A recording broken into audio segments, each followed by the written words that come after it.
As we look at this idea of a family, and living life as though it was a family vacation, and not just from one point of rest to the next, and crazy in between, but what if we looked at how God's designed the family, and maybe some of His principles could change our families a little bit, where it wasn't just one rest point, one rest point.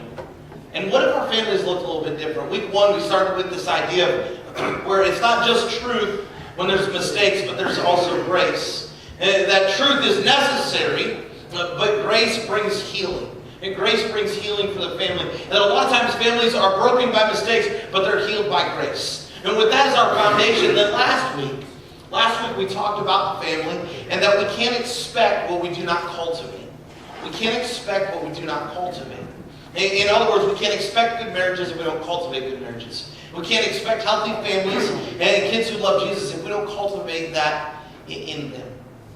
And that's all well and good. Grace and truth is necessary. Cultivating healthy families and healthy marriages, that's great. But listen, if we're moving too fast, we're just going to miss it all.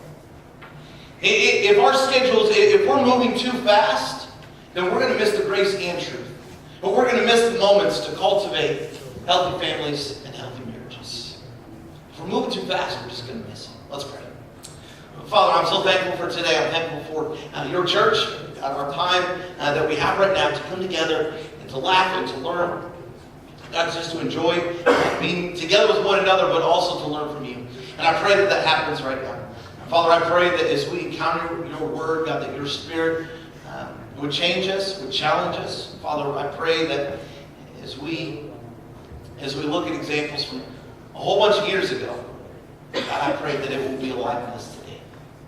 Father, I pray this morning that we will hear your word, and not just what we want to hear, but we will hear what your Spirit needs us to hear.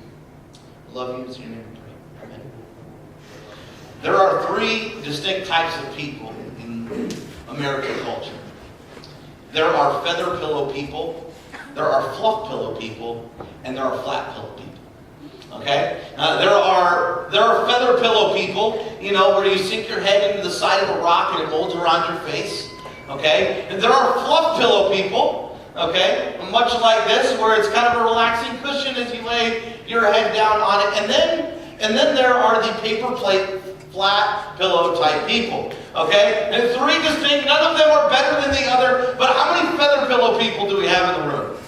Okay, don't be afraid. Feather pillow, okay, yeah, we like the rock, the molding rock, okay, it's good. How many of us are fluff pillow people? Okay, we like the nice cushion, yeah. Okay, how many of us are flat pillow people? Yeah, okay. We like that paper plate. We like the broken neck when we wake up. It's comfortable for us, all right?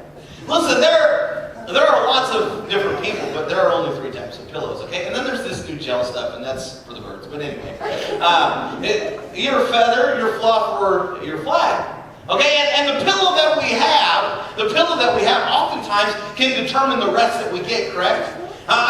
You're traveling, you show up at the hotel, you're exhausted, all right? You're a fluff pillow person, and you walk in, and all they've got is the paper plates on the bed. And you're thinking, you have got to be kidding me. It doesn't matter how many different ways you roll this and bend this. Like, it's never going to be the fluff pillow. And so you wake up, and you're like, oh, I'm miserable. I slept on knives all night, okay? There's that tension where if you don't have the right pillow, then your rest is going to be affected by it. And not just the quality, but also the quantity. All right? If you don't have a good pillow, okay, you're going to wake up, you're going to toss, you're going to turn. You're going to wake up every 5 minutes and try to rebend this thing so it feels fluffy even though it's not. Okay? The same is true if you're a flat pillow person. Okay, you're going to mash this guy down as much as you can get your leg on it, trying to make it feel like it's nothing like you're used to. Okay? If you don't have the right pillow, then you're not going to get the rest that you need.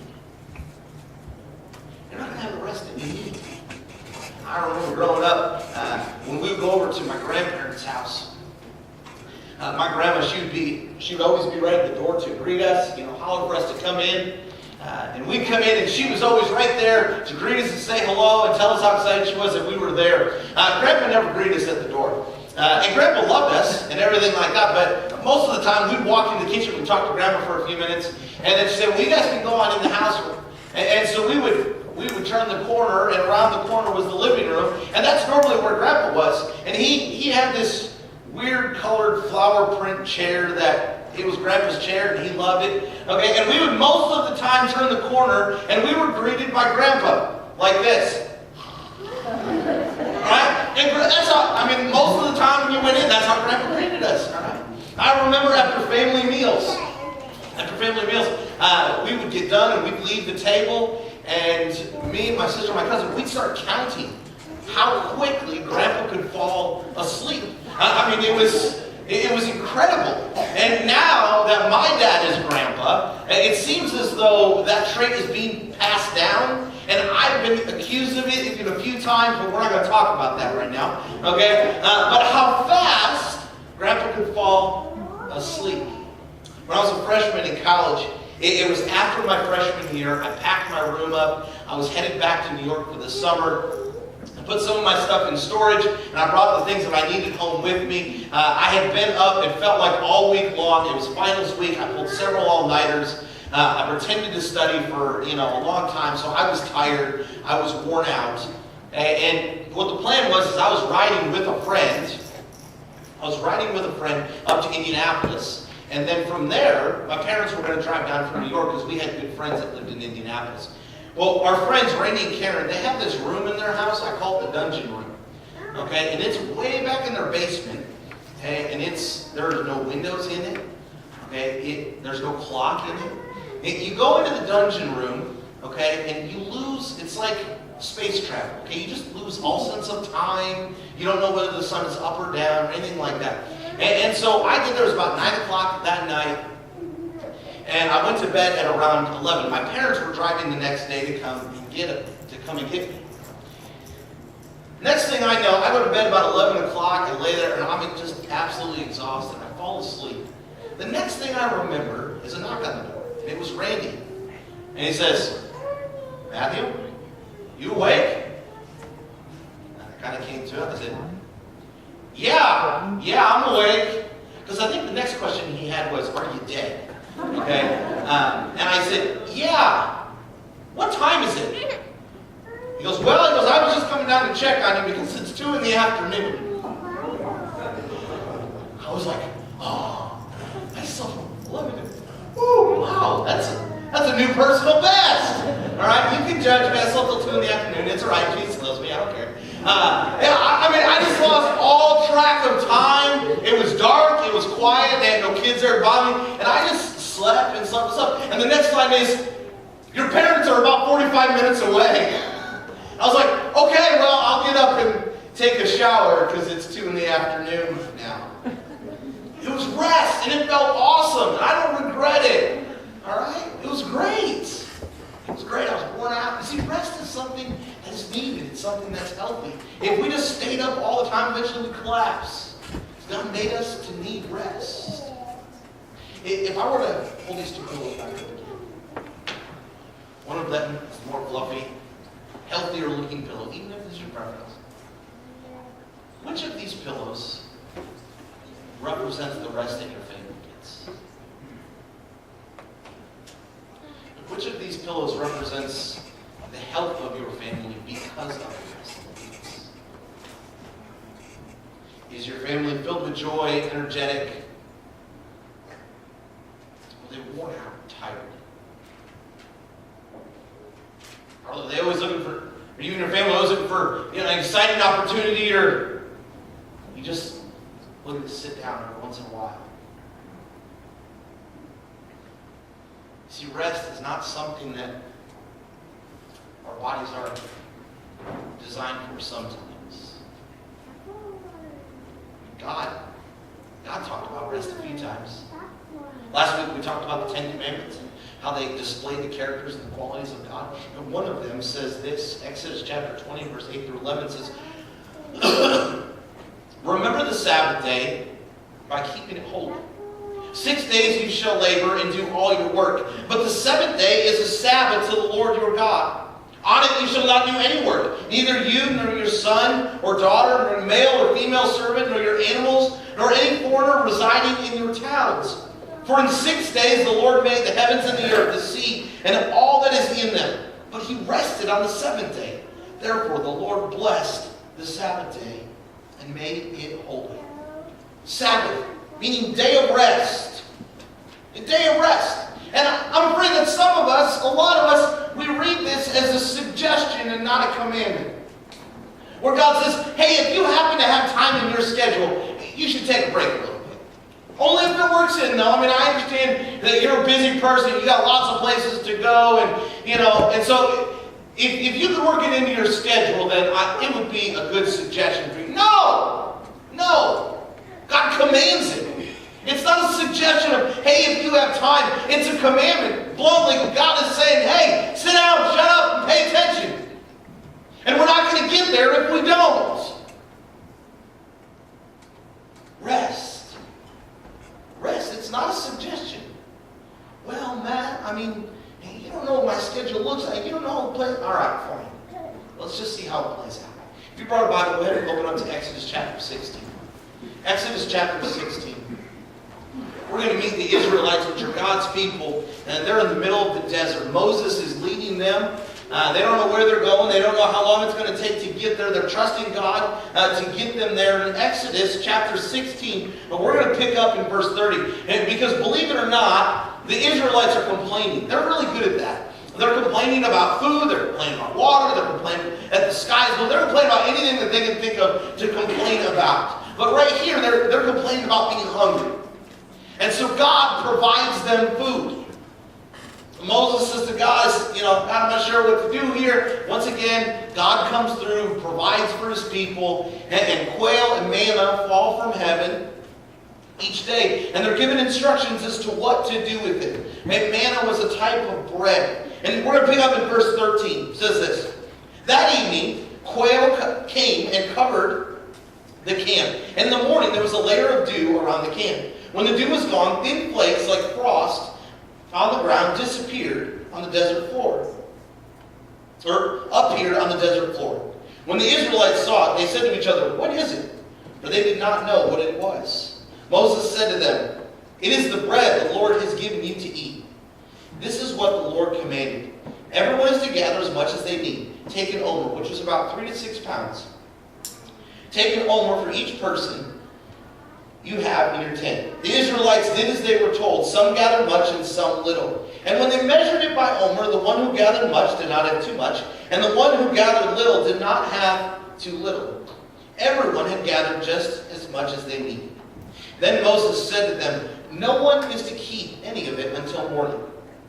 However, some of them paid no attention to Moses and kept part of it until morning, but it was full of maggots and began to smell. So Moses was angry with them. Each morning, everyone gathered as much as they needed, and when the sun grew hot, it melted away. On the 6th day, they gathered twice as much, 2 omers for each person. And the leaders of the community came and reported this to Moses. He said to them, this is what the Lord commanded. Tomorrow is to be a day of Sabbath rest, a holy Sabbath to the Lord. So bake what you want to bake and boil what you want to boil. Save whatever is left and keep it until morning. So they saved it until morning, as Moses commanded, and it did not stink or get maggots in it.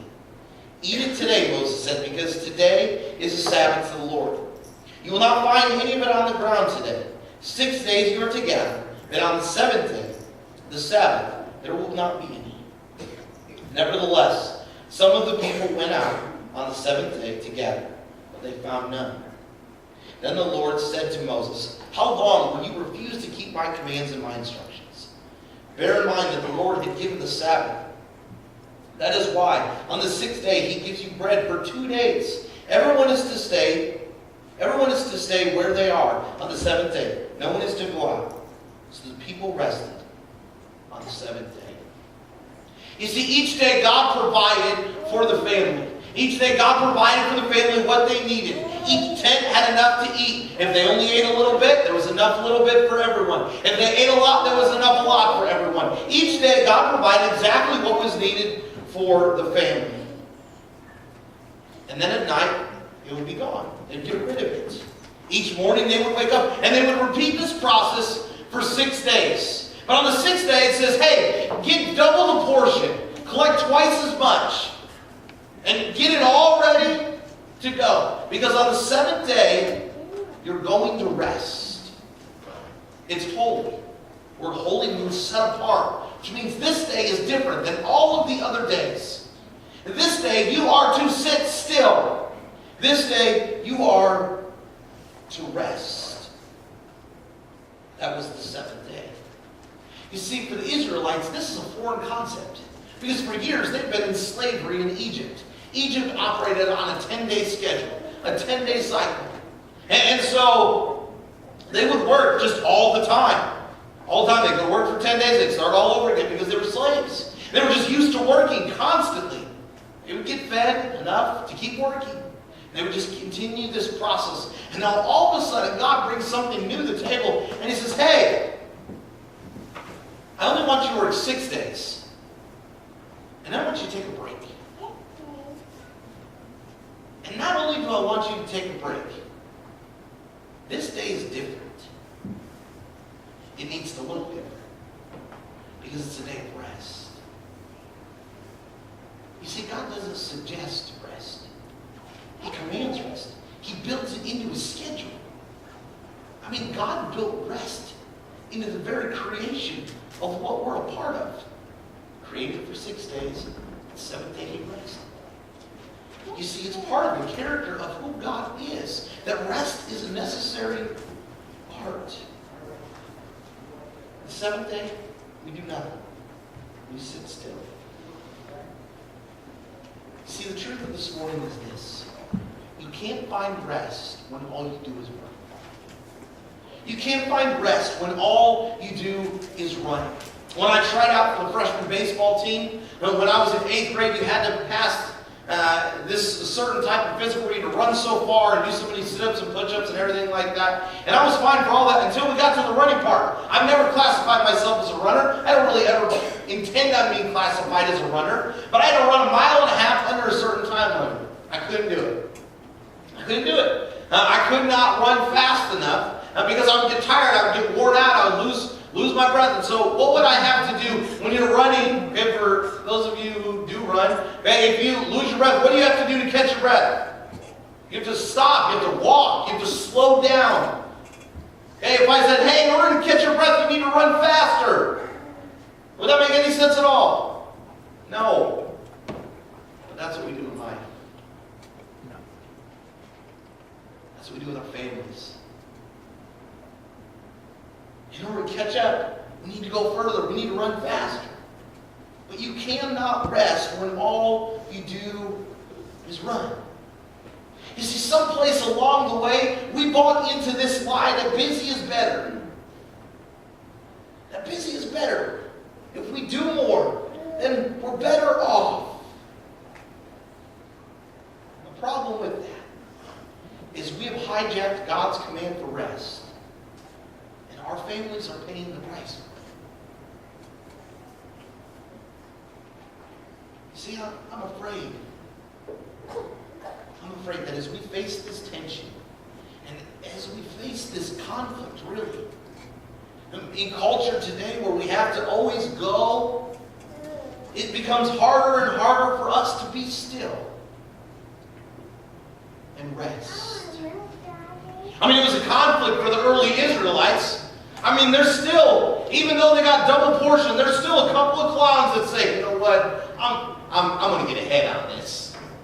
I'm still going to go on the seventh day. I'm going to collect. I'm going to get some, and I'm just going to store it away, and no one's going to know. And what did they find? Nothing. They found nothing. You see, a lot of times as we embrace this conflict of to rest or not to rest, and I mean, don't get me wrong, I'm not telling us to be lazy or anything like that, but God says, hey, there's one day that should be different. And it's a day of rest. You see, when it comes to our families, I think there are 5 major conflicts that we face as we wrestle with this idea of getting rest. There are 5 tensions in our lives today that we wrestle with, that we fight with. that oftentimes steal our rest. And tension number one is when we place worry over trust. When we place worry over trust. When we worry about where we need to go. When we worry about what's coming next. When we worry about what's out ahead. When we worry about who our kids are going to spend time with. When we worry about who they're going to date or who they're going to marry. When we worry about how much this is going to cost or how much we make over here. When we place worry over trust, it steals our rest. When we worry about our health and the condition of our health, instead of trusting who gave us health, it steals our rest. And the more we worry, the more stressed we become, which means the more anxious we become, which at times can lead to depression. And we worry. You see, the thing with this is not a scheduling conflict. This is a mental conflict. It's not something that necessarily shows up on what we're going to do. It shows up in what we think. And when we worry all the time and don't shut our minds off, instead of trusting that God's going to provide, just like He did, and He's going to take care of His people, and it steals our rest. When we place worry over trust, we sabotage the rest that God designed for us. Second conflict is what we're talking about. It's when we place busyness over stillness. When we place busyness over stillness, but when we schedule ourselves to run from one place to the next place to the next place, instead of just being still, we steal the rest that God has designed for us. When we feel as though our kids need to be a part of absolutely everything, and to have them just sit still at home is almost wrong, then it steals the rest that God designed for us. Psalm 37 verse 7 says, "Be still before the Lord and wait patiently for Him. Do not fret when people succeed in their ways, when they carry out wicked schemes." Be still. Where you don't have to be busy all the time. Where busyness does not equal better. But here, we're supposed to be still and listen to what God has for us. You see, I think at times our lives or our families or our marriages are right on the cusp of God teaching us something bigger and better than He has ever showed us or taught us before. And we miss it because we do all the talking and running and never stop to listen to it. Busyness over stillness. I think out of all these that we're going to talk about, this one right here could be the one that affects our culture the most, because the way that I see it, I think that there are a lot of families and a lot of marriages that God's not trying to get us to, or Satan's not trying to get us to sin. I think there are a lot of families and a lot of marriages that, He's not trying to get us to commit adultery, and Satan's not trying to, get us to do all of these crazy things. I think for a lot of families and a lot of marriages, He's not trying to do all that. He's just trying to busy us up. Because I think one of the biggest lies that Satan is feeding us is just be busy. Just go more, do more, be a part more. Just go, go, go. Because Satan knows that if we're busy, then we're not paying attention to the things that matter most. And when we place busyness over stillness, we don't get the rest that God has designed for us. Third conflict is when we place religion over relationship. Some of us have grown up in this tension or this idea that God is a God of check marks or tally marks. That the religion about Jesus is that we only get to go to heaven if we have more check marks on our good religion side than our bad religion side. And some of us have been brought up, or some of us have grown up in this idea that it is all about do's and don'ts, and that we are a part of a religion that if we do more do's than don'ts, then we're in the good. And so every morning we wake up with this conflicted soul and this conflicted heart where I need to do more good than bad.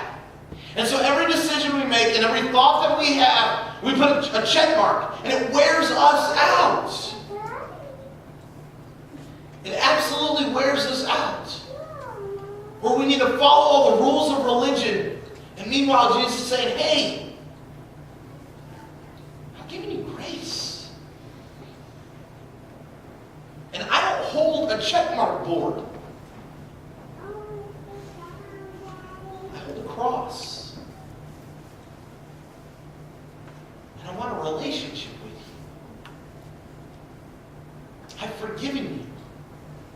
You're fearfully and wonderfully made. I designed you for a purpose. And it's not to just jump through a bunch of religious hoops. It's to be a part of a relationship. And when we place religion, the do's and don'ts of religion, over a relationship with Jesus, it wears us out and steals the rest that God designed for us. The fourth conflict is when we place more over enough. I need to earn more. I need to do more. I need to be a part of more. I need to make more. I need to build more.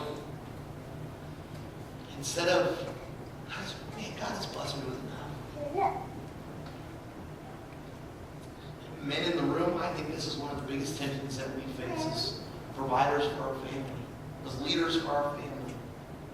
A lot of times we feel like I need to make more in order to pay the bills better. I need to make more so we can have a better house. I need to provide more so that my family feels more secure and my wife feels more secure. And so I need to make more and make more and make more. I need to climb this ladder. I need to do this and do that so I can get more to give more to my family. And sometimes, guys, just to be frank, I'm right here. We're in this together. But sometimes the best thing that you can give to your kids is not a bigger paycheck in your bank account, but to be home for dinner. Sometimes the best thing that you can give your kids is to be there at that ball game and cheer for them when they get their first hit. Not work all the way through it, and they hear you coming in the door as they're falling asleep. One of the best things that you can do for your wife is to be there and listen. And not just always be at work. Don't get me wrong, work hard. Take care of your family. But sometimes the pursuit of more robs our family when He has already blessed us with enough. And it steals the rest that God designed for us to have. The last conflict probably sums up all of this is when we place me over Him. When we place me over Him, where my plan is better, or my design is better. God, I've got this figured out. God, I'll take care of it from here. My plan, my purpose is more important than yours. And so I place me over Him. You see, the problem with this is that's not how we're designed to live. God is God, and we are not. Psalm 62, verse 5 says, yes, my soul finds rest in God. My hope comes from Him. It doesn't say that we find rest in us. It doesn't say that we find rest in what we come up with. It doesn't say that we find rest in what we plan. It says we find rest in Him. And when we place me and our wants and our desires and our plan for life over what He has planned for us, it steals the rest that God has designed for us. And as we pursue more of me and less of Him, He wears us out. As we run after more of me and less of Him, we will never find rest. Because if all we're doing is worrying and being busy, just trying to get more and looking at me, then all we are doing is running. And we will never find rest if all we do is run. I mean, parents, if you're a parent in the room, if your child has to fight for your time, our time, if our children have to fight for our time and attention, they will go and find it someplace else. If they have to fight just to be heard in our homes, they will go and find someone else who will listen. Just a quick assessment. A quick assessment. Which of these phrases do your kids hear more? Which of these phrases do your kids hear more? Do they hear hurry up or I love you? One creates rest and one creates tension.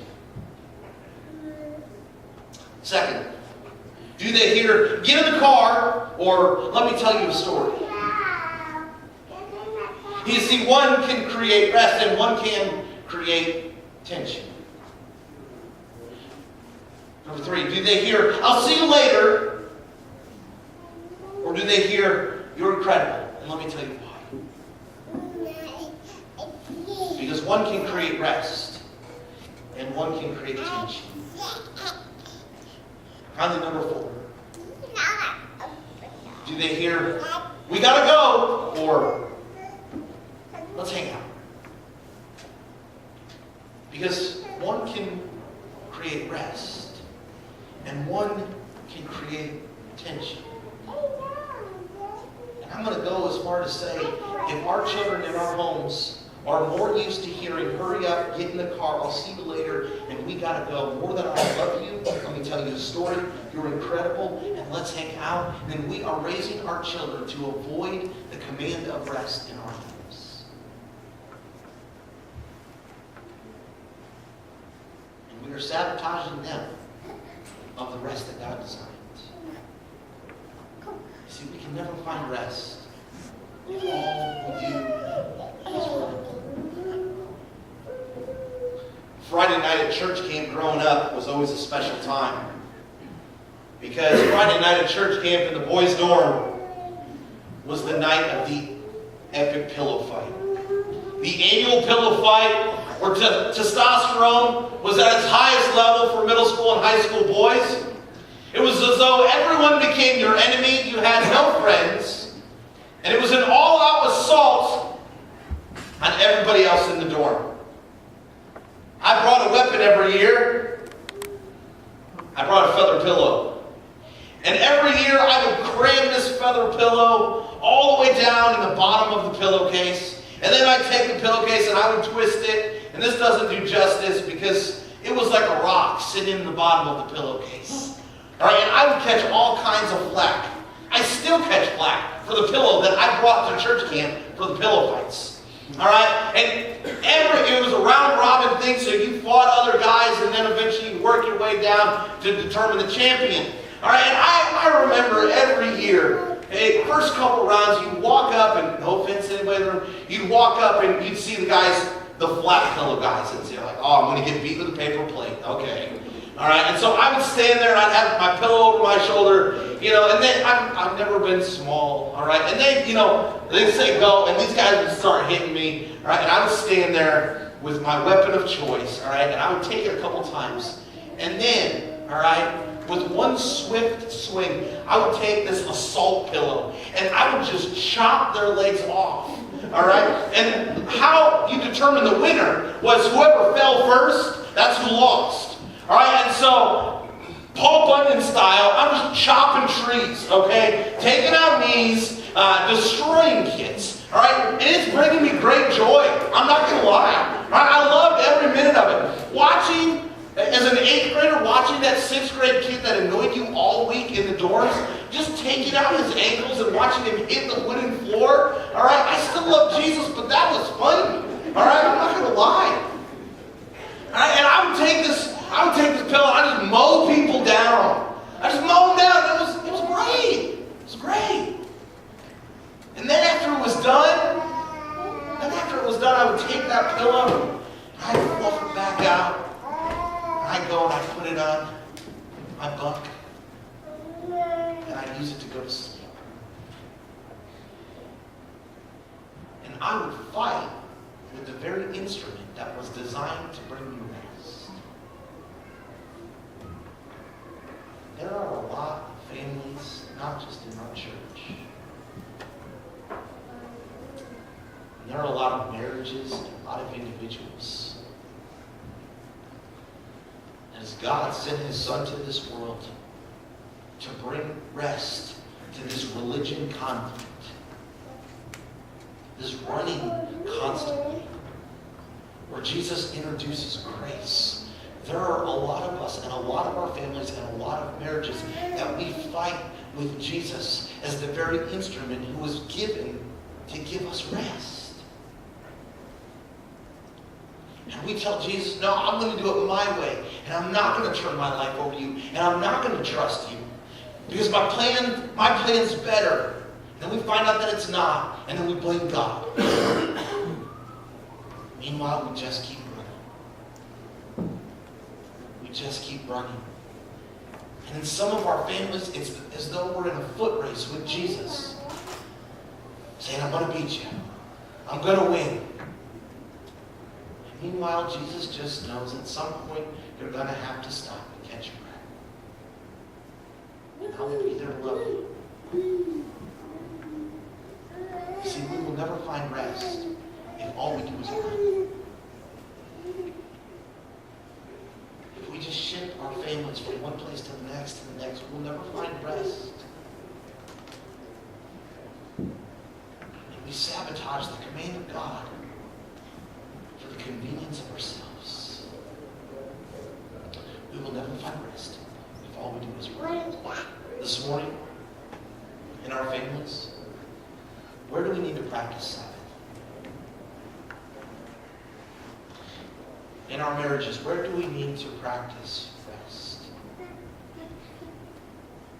In our relationship with Jesus, are we fighting with the very instrument that God sent to give us rest? And telling Him that our plan is better? Or are we resting in His grace, recognizing that He's got things under control, that His plan is bigger than ours?